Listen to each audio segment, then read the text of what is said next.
The chair of the CFP committee can't speak for 1 minute without contradicting himself.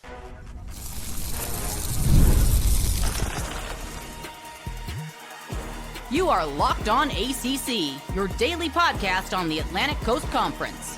Part of the Locked On Podcast Network, your team every day.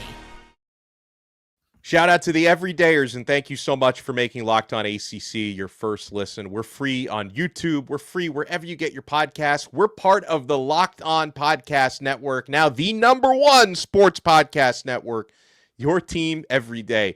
He is Kenton Gibbs from Locked On Wolfpack and former NC State defensive lineman. I am Alex Donno from Locked On Canes, and thank you so much. This episode today is proudly brought to you by FanDuel. Right now, new customers can bet just $5, and if your bet wins, you'll get $300 in bonus bets to use across FanDuel. Download the app today. We'll talk Week 13 matchups because at least one team can clinch their ACC championship game appearance with a victory this week. We'll talk about the ACC football coaching situation because, James Franklin coming in is a big deal, but also other coaches who are staying in the ACC is a big deal. But Kenton, let's talk about the new college football playoff rankings. And before I pull those up for everybody, obviously the big topic of conversation ACC related has been Miami's ranking relative to Notre Dame. But before we even get to that, when CFP chair Hunter Yuricheck, who is the AD at Arkansas, he's the new chair because they're going through chair people. It's been a revolving door with the Baylor AD having to resign in disgrace last week, right. Unrelated to the CFP. He's got other stuff going on. But Nicole Auerbach was interviewing the CFP chair, and he said these two quotes apparently within 60 seconds of one another. Hunter Yuricheck says that it hurts Virginia that Louisville fell out of the rankings, and that was one of their best wins. So, okay, if that's your line of thinking, at least be consistent about that. Then he also said Oregon is still getting credit for beating Penn State, even though the Nittany Lions fell off after that game. So because Penn State was such a high preseason ranking, Oregon still gets credit for that one, but Virginia doesn't get credit for beating Louisville. No consistency whatsoever. I'm very serious when I say this. This makes no sense. This makes quite literally no sense, Donno. So beating Penn State means beating a good team. A Penn State team that went on a 6-game losing streak, losing to the mighty powerhouses of UCLA, who I believe that was their first or second win all year. It was their first win. First win all year. Losing to the mighty Northwestern Wildcats. Quick question, Donno. Do you know what city Northwestern's in? It's in Chicago, right?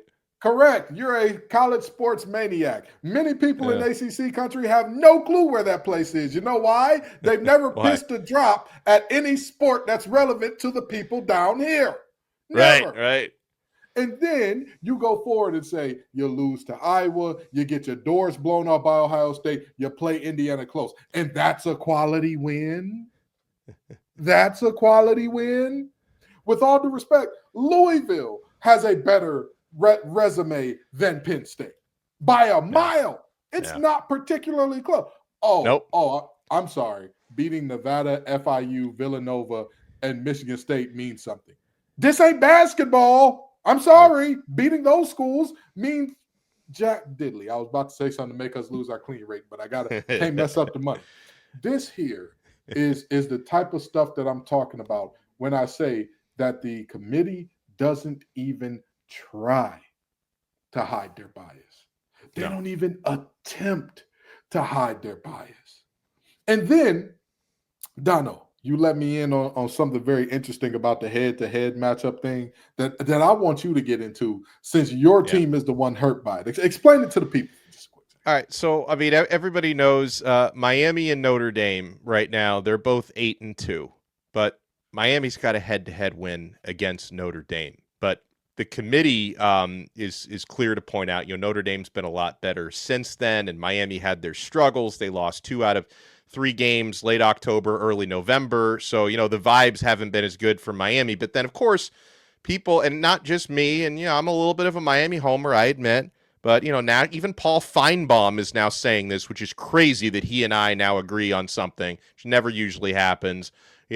Ari Wasserman from On3, a lot of national columnists are like, well, why is Notre Dame at 8-2 ranked 4 spots above Miami? And Notre Dame's losses are great. The only significant win that they have to this point is USC, but their losses to Miami and Texas A&M are fantastic. But they have a head-to-head loss to Miami. Miami's ranked 3 spots behind them with the same record. So, Kenton, here's how the committee goes through their rankings, all right? And this is how they actually rigged their own system so that they don't have to have a situation where they need to make difficult and profound decisions, right? They don't look at the entire field and say, okay, who's got a head-to-head against who? Should this team be ranked higher? They compare teams in 3-team comparative pools. They'll take a cluster of 3 teams and say, okay, how does Ohio State compare to Indiana, compare to Texas A&M? How does Georgia compare to Texas Tech, compare to Ole Miss, and so on? And so since they've had Miami and Notre Dame separated by more than 2 spots consistently, they haven't had to rank them in the same comparative pool. And this is what the committee's saying. Well, I mean, we haven't been able to compare the head-to-head because they're not in the same comparative pool. Who makes the comparative pool? I'm pretty sure you guys are the ones who decide that. It's okay. Since Notre Dame is number 9 and Miami is number 13, and they have always been separated by 4, 5, even 8 spots the first week, the committee, by the logic that they created, has not had to weigh the head-to-head. But it's interesting how the committee has Utah as part of that buffer between Miami and Notre Dame. So Utah, 2 losses, same record as Miami. And, you could say Utah's losses were to ranked teams, right? But one of their losses against Texas Tech, they got blown out. They didn't belong on the same field as Texas Tech. They lost that game by 24 points. Miami's last 5 losses going back to last year are a combined fewer than the 24 points that Utah lost that one game against Texas Tech to. And they have the head-to-head loss to BYU, who's ranked a spot in front of them. It's weird how, Notre Dame moved in front of Alabama. And I guess for Alabama, the opening week loss to Florida State was bad. But Bama has better wins than Notre Dame. So it's like the wins matter conveniently in some situations, or then the losses matter. So they made sure Alabama, BYU, Utah are in that buffer between Miami and Notre Dame so that the committee, we can't compare the head-to-head because they're not in the same cluster. How can we compare them? This is the environment that they created so they don't have to use logic.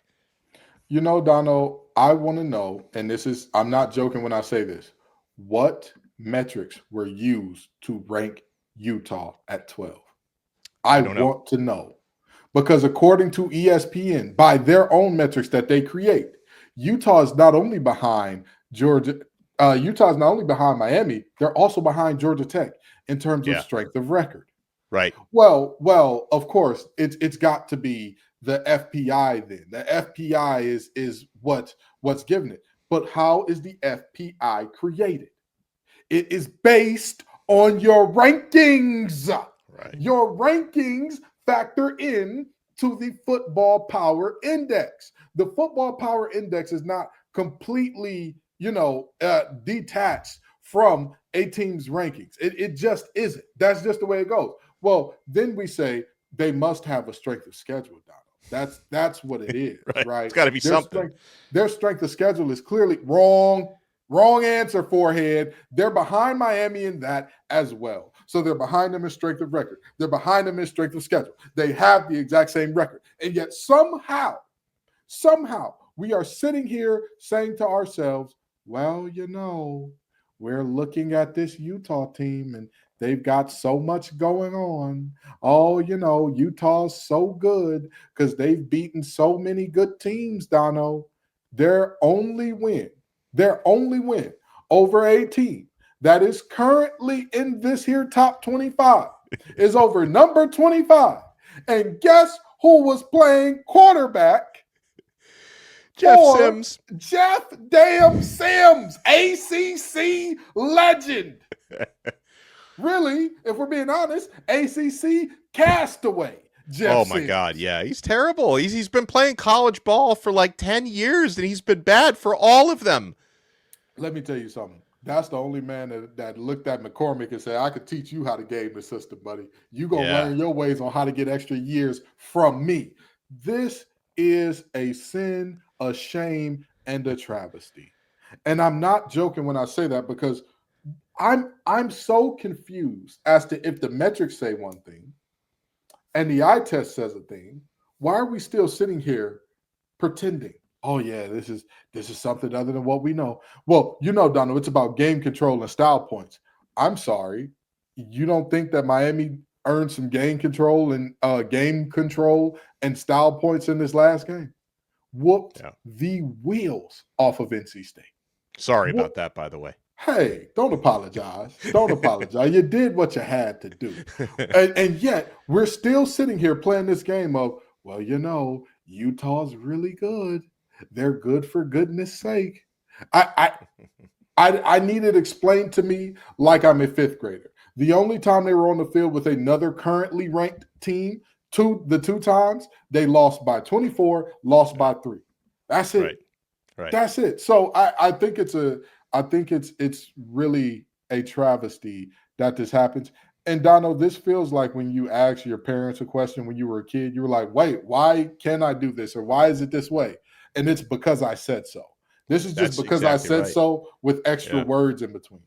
Oh, well, we can't count their head to head because they're 4 teams apart. Well, who put them 14 or 2 teams apart? Well, who put them 2 teams apart? Well, we did. So wait, you don't have to weigh the head-to-head matchup because of something you created. Right. And because of that, I'm supposed to feel what? I'm supposed to say what? It's foolishness. Yeah, and also an explanation that the CFP chair gave about why they're not in that same cluster. He went out of his way to say, well, Miami lost to 2 teams that are currently unranked. And by the way, that's because they chose not to rank them. Like Louisville could be ranked if they wanted to, right? Mm-hmm. Like Louisville could be ranked, but they chose to have Arizona State in that last spot. So Miami's lost to 2 teams that we don't currently have ranked, but Notre Dame's 2 losses are to teams that are currently in our top 13. Do you know what he neglected to mention? That one of those losses was to Miami. So now, and this is my point exactly. So before it was, well, we don't weigh losses. It's about who wins. It's about who wins. And now we're saying, well, the quality of their losses is better than these other teams' losses, and they got 2/3. Well, okay. At what point do we talk about whose best win is what? Oh, well, we'll talk about that when it matters for the SEC. When it matters to put Bama in a position to where you can say, oh, they got 2 losses, including one to an Oklahoma team where John Mateer is playing on half a damn leg. Yeah.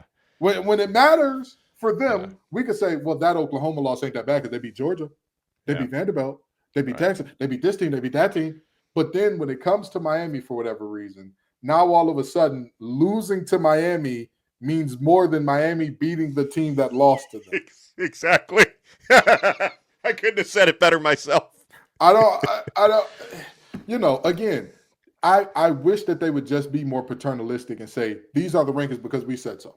Yeah. These are the big brands we want to make sure get in. And, it's best for TV. You notice when you come on this show and you say these are the undisputed ACC power rankings. I like that, Donno. I like that because you're making a definitive statement. It's this way because I said it, damn it, and we gonna rock out with that.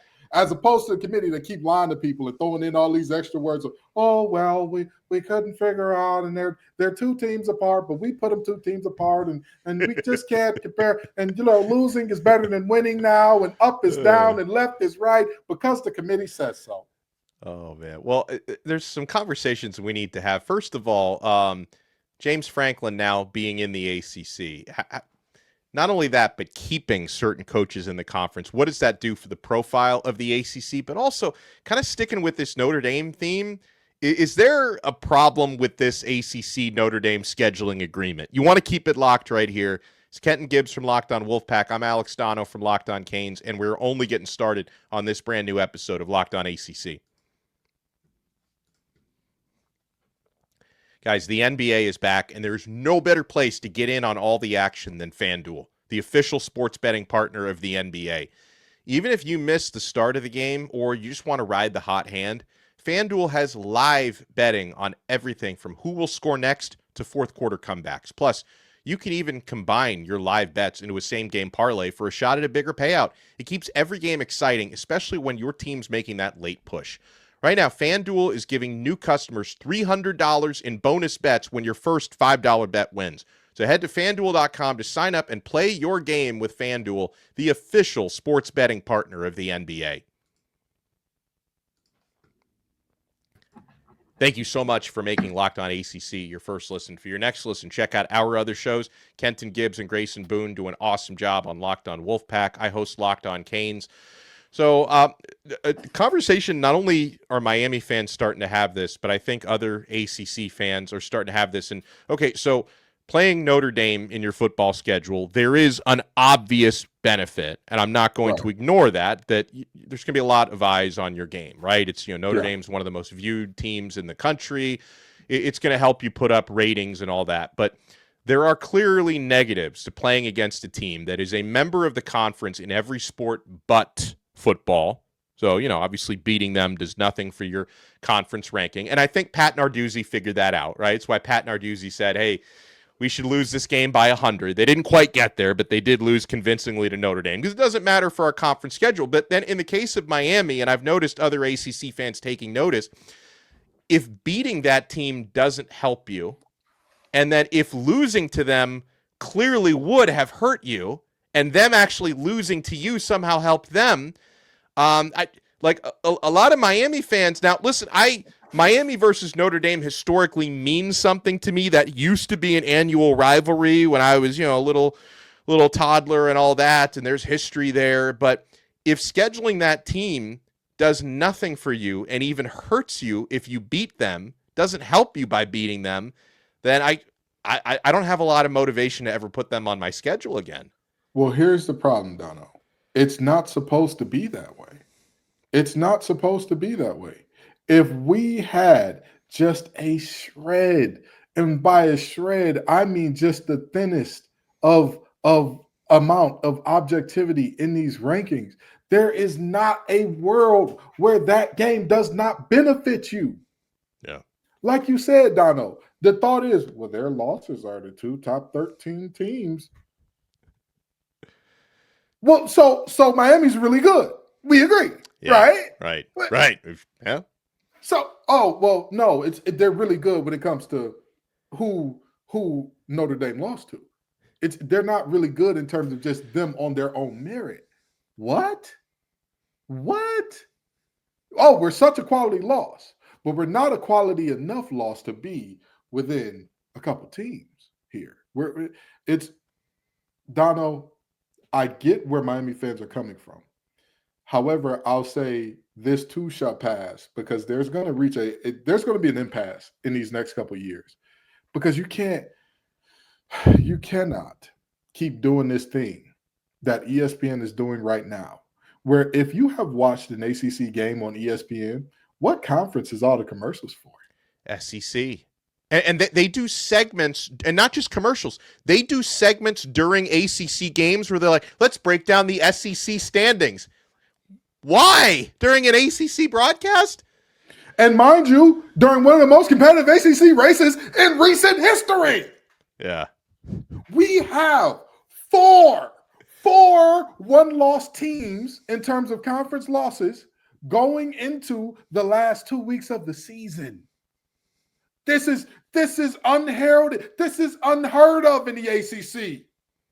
We've got guaranteed elimination games coming up between Georgia Tech and Pitt. Guaranteed. That's right. Somebody's going to walk out of there like, okay, we just eliminated that other team. Somebody's going to walk out of there saying, we just put ourselves in the driver's seat to where all we got to do is win and you're in. Somebody's going to say that. Or if it's Georgia Tech and they beat Pitt, they can say, we're in. We did our big one. Yep. And yet, instead of breaking that down, we're breaking down another conference standing. So you look at that, And then you look at how this committee at every turn has twisted and turned and molded themselves and found ways to say, oh, this team should be over this team and this team is under this team. And we're asking ourselves, why does this logic not apply to this team? Well, because it's a slightly different situation, and this is what's going on with this. There are a bunch of teams that I look at in a very similar vein where I'm saying, what have they done to deserve where they're at? And none of those teams are in the ACC. Not a single one of them. Yep. You look at Texas, your best win is Vanderbilt. That's it. Oh, I'm sorry. No. Your best win is Oklahoma. Okay. Yeah. Okay. Your best win is Oklahoma. Okay. And then you would say, well, Oklahoma's best win is Bama, who lost to Florida State. A Florida State team that's had to fight and scrap and claw to get ACC wins over first-year ACC head coaches, losing to interim ACC head coaches. And we're sitting up here and saying, oh, yeah, these teams, the SEC, they were breaking in all that new stuff at Alabama. Oh, yeah, because Castellanos was the quarterback and Malzahn was there, and they didn't strip it down to the studs everywhere except head coach at Florida State. No. They bought back everything. But they had one of the highest roster retentions in America, did they not? Oh, no. But again, that's how this committee works. This committee is working more like fans than an actual objective committee, because if you're an objective committee, then what is good for the gander should be good for the geese. Yeah. And also, like, if you're going to have a truly objective committee, maybe having athletic directors from schools that are involved in the playoff race on the committee is not the best idea. I mean, the optics of having the Utah AD on the committee, while Utah has a somewhat controversial ranking, to me, doesn't seem great. And like, people have claimed that, oh, well, you know what? When Utah is being discussed, he recuses himself. Okay, the optics still aren't great. Like, you can't find a collection of people who do not have their checks signed by programs that are in the playoff chase. Like, you can't find people who are unaffiliated with these universities to actually form the committee. Doesn't make any sense to me. Hey, Donno, in this hypothetical world, I'm going to have a son named Kenton Jr. We're going to call him KJ, okay? Okay. There are 25 kids, and we've got to discuss who the best 25 kids in the class are. I have to recuse myself when I'm discussing KJ. However, I may happen to know the kids that are ranked near KJ, and I can tell you why. KJ's he's a chip off the old block. I'm sorry, I can't talk about KJ. Donno's son, he's a soccer kid. Who likes soccer? Come on. And then you want to look at Dalton Pence's kids. His kids don't got good Wi-Fi. Why would we put his kids where in this space? Again, I'm not talking about KJ. Who's talking about KJ? I'm just saying Donno's kid plays soccer and Dalton's kid has bad Wi-Fi. I'm just saying. If you put them in charge of something for the class, Donno, they may muck it up. I just say it. So again, I don't like this idea, and it's foolish to think, oh, because you recuse yourself when talking about one team, everything else doesn't matter, as if you don't have a direct influence over where the teams that are near your team go. This ranking is an amalgamation of thoughts. It's not singleized individual thoughts about what are your thoughts on just this one team. And then we'll compile that against your thoughts on just this one team. And then we'll compile that with all of these teams get ranked together. Get rid of the humans, bring back the computers. And I don't want to see no more preseason rankings. I don't want to see no more rankings that factor in until at least week 5. And those week 5 rankings should not be based on preseason. Because I don't care who puts the most guys into the league. I don't give a damn. Who puts more players in the league than Clemson in the ACC? Who? And yet, where are they ranked in the ACC this year? Bottom half. Oh, okay. Who puts more players in the league in the ACC than Florida State? And yet, where are they ranked? It's only 2-3 teams that put in more than them. And they're going to do it again this year. With Deuce and the big fella in the middle on defense. They've got guys that are going to the league. Earl Jr. over there as well. He's fantastic.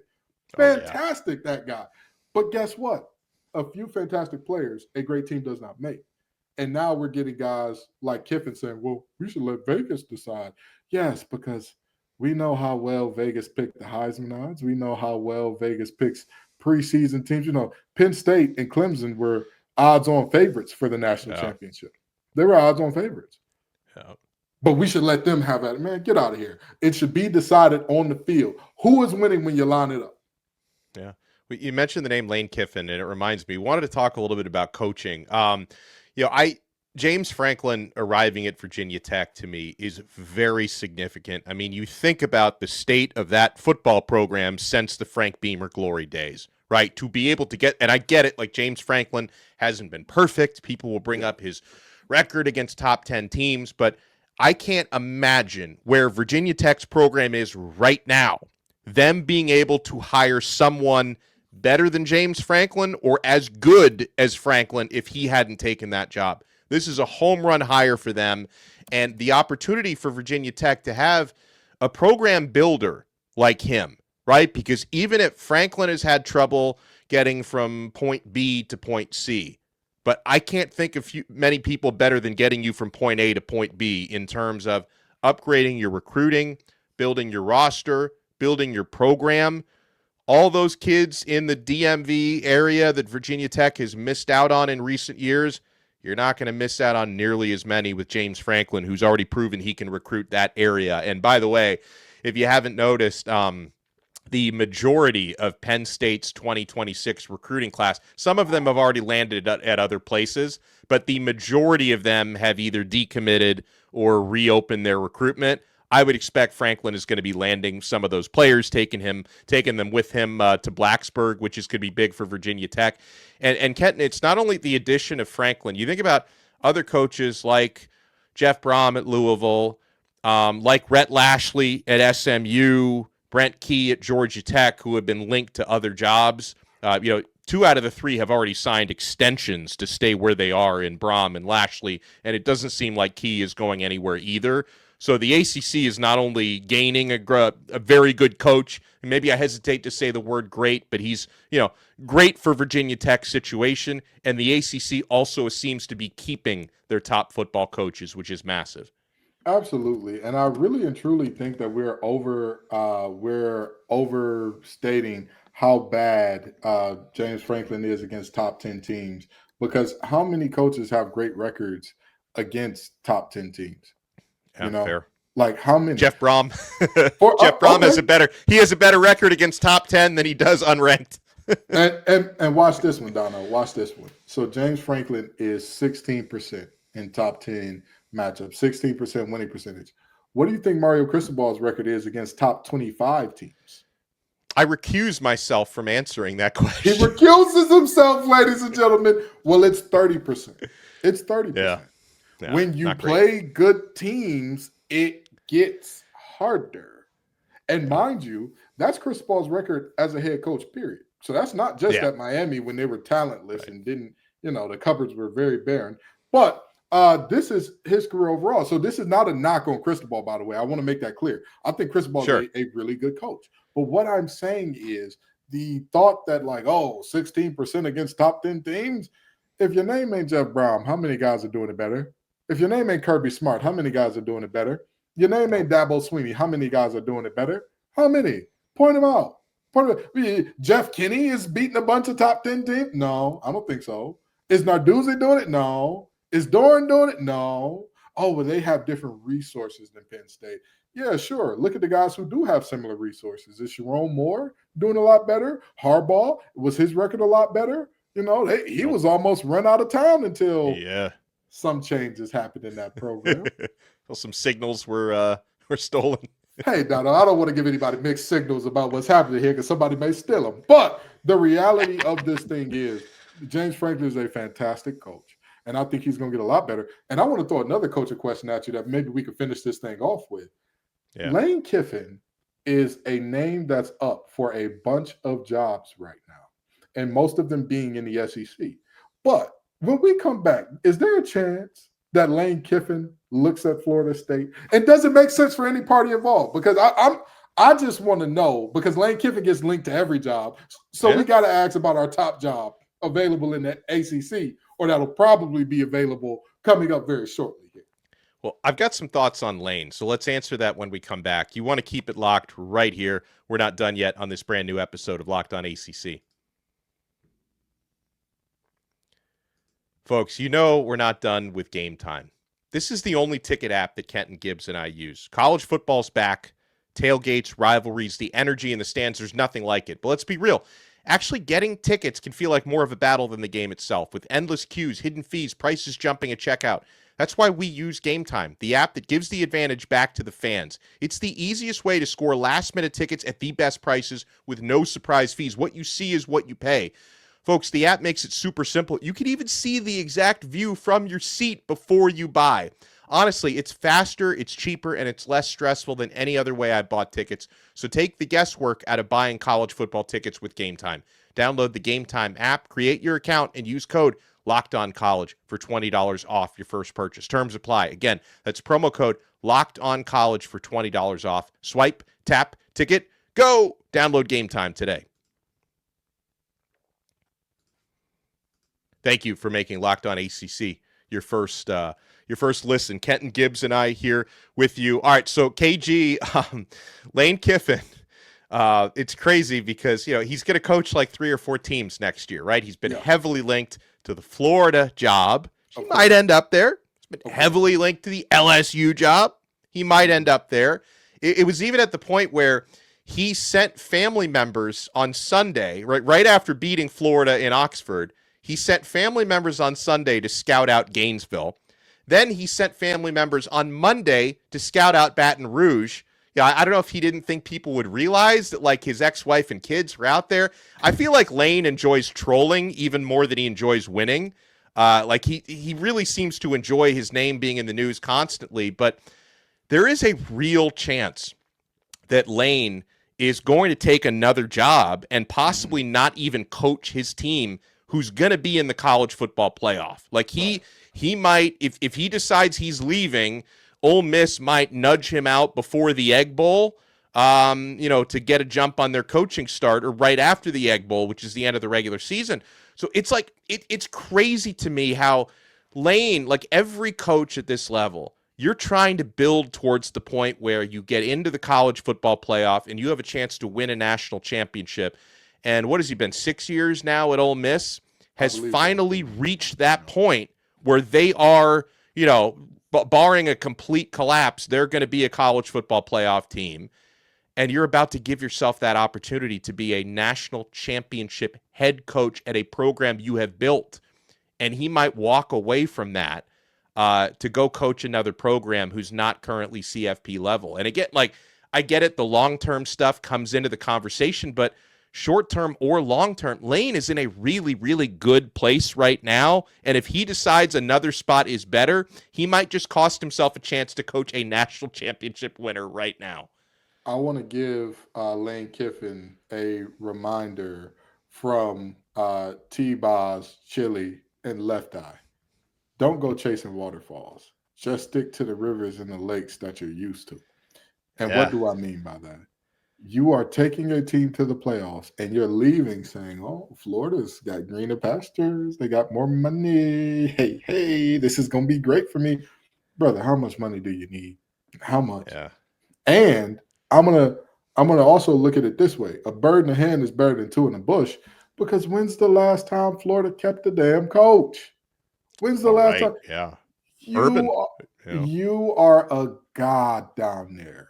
In Oxford. You're a god down there. And you want to basically go looking around, oh yeah, I'm going to LSU. Hey, quick question, Donno. How long after Coach O won a national championship did they fire him at LSU? It's a year later? A year. Now, granted, there were some other things outside of regular football stuff going on with Coach O and those guys, sure, but it was not egregious to the point where the NCAA was going to step in and say, hey, y'all are cooked. I'm cooking y'all boys up. That wasn't the case. It just was, he doesn't look as good as he did with Joe Burrow and whatnot, and that other stuff. You're going.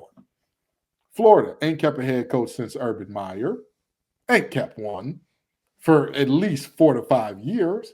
You're in Oxford on year 6. Everybody's geeked up about you. Everybody's saying this may be the team to win it all. And I'm going to tell you something. You're 1 or 2. If you get to the dance, you never know what can happen. I'll give you a prime example. And I know this ain't football, but the Toronto Raptors a couple years ago, there was no chance against those Warriors with KD and Clay and Steph and all them. And then what happened? Strange thing happened. A couple key injuries, boom, they end up winning that series. If you look at this situation for Lane Kiffin, you are a couple and mind you, I wouldn't even say a couple of injuries, because I think that if they make the playoff, they probably be one of the best 5 to 6 teams there. Yeah, I mean, they're the 6, they're number 6 right now. Yeah, that's what I'm saying. I think they'd be one of the better teams there. And so you would essentially be a couple of good draws, couple of good luck of the draws. Maybe a guy or two gets hurt on some opponents away from all of a sudden holding up that national championship trophy. And you're going to leave based on what? Based on what? And I do find it interesting that Florida State is the only job that, like, he has not been linked to in any significant way whatsoever. Yeah. It's like, damn, you think that little of Florida State? Oh, man, that's tough. Yeah, we're like his agent, Jimmy Sexton, is not even like, I won't even bother using them for leverage, which is weird. Yeah. But it's like, and Jimmy use anything for leverage. If you know Jimmy Sexton, that man will use, you know, a black cat walked by him today. We might be thinking Mizzou. What? What? Where did that? But I mean, why do you think that is? And like, I don't want anyone to say, well, you know, Florida State doesn't currently have a vacancy. That doesn't usually stop Jimmy Sexton, right? Because we all know, like, Mike Norvell is every week he's one loss away from possibly getting fired. Like, he's living on that edge right now. So, like, well, why do you think Lane is not getting linked to Florida State? I don't know. That's a very interesting question.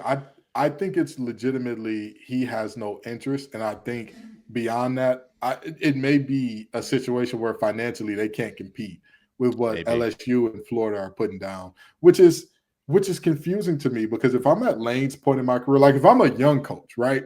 If I'm Sumrall per se, that is a guy that's like, this is my first big payday. I don't know if I have another one coming if this goes wrong. For Lane, this is going to be your 3rd, 4th big payday. Yeah. I get it. Alimony is a mother. I get it. Child support is a mother. I understand it. No, I mean, I'm not paying it personally because I have no wife, no ex-wife, no kids. But I know many men who do. I understand how bad it can be. And in certain states, they don't put a cap on it. So whatever you earn, they get a cut. I understand it. But how much do you need? This is going to be your 3rd payday, brother. And if you do it well enough, because let's be real, let's be honest, if you stay at Ole Miss, you're due for another payday. You're going to get another one after that one. So it's a little bit confusing for me in terms of why he's not linked to Florida State, because I think that's a quality job. I really do. Yeah, absolutely. And Florida State has shown a propensity to be the opposite of Florida. Florida gets rid of guys way too quick. Florida State will hang on even when you give them no reason to. Well, there was that one time where we were really close to beating that one good team. Well, we did have that one year that went really well. I think we may need to hold on to it for one more year. We may need to give them another chance. Give them another. After Norvell beat Bama this year, we all thought the town is saved, everybody. The job is saved. He's safe. 100%. And then they went on to piss down their leg for basically the rest of the season against any team with a post. So if I'm a head coach and I'm looking at my 3rd, 4th, 5th payday, Florida State is a great location. Now, if I'm looking for my first payday and I'm like, hey, if something goes wrong here, I may not get another, I get it. Go for all the money you can get. Go for all the money you can make. But, you know, that's just Well, you know, we'll get back into the Week 13 matchups on our next episode. Now, the most important thing, the only team that can technically control their own destiny to clinch an ACC championship spot this week is Georgia Tech if they beat Pittsburgh. Now, Virginia is the next team that is closest to clinching, but they would need a couple of other things to happen to get it this week. So we'll break that all down on our Thursday episode. He's Kenton Gibbs from Locked On Wolfpack. I am Alex Donno from Locked On Canes. We'll have a squad episode coming out this week as well. We'll talk to you next time right here on the #1 Locked On Podcast Network. Your team every day.